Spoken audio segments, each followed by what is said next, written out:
ودان افغانستان غواړو جوړ افغانستان ودان افغانستان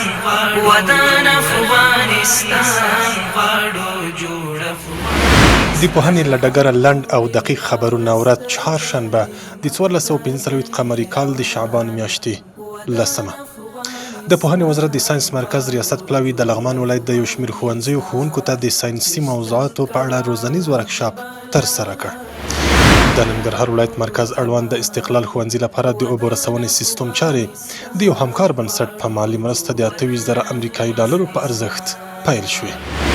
د کابل ولایت پوهنې ریاست د کارونو لا ښه او د اسنادو د تنظیم په موخه د 1,17,453 افغانیو په لګښت د یو شمېر ادارو لپاره المارۍ جوړې کړې.